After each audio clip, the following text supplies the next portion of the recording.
Hi mga beshi, kumusta sa inyo? Kita nyo take two.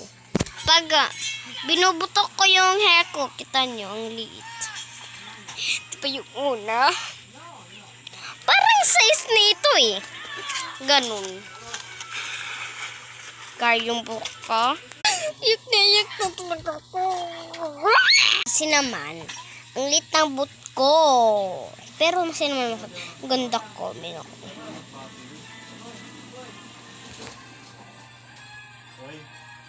Ba? Naman po. Parang tanga si Te. Joke lang mga bebe. Si mama ninyo. Joke. Welcome na natin. Rarate ko.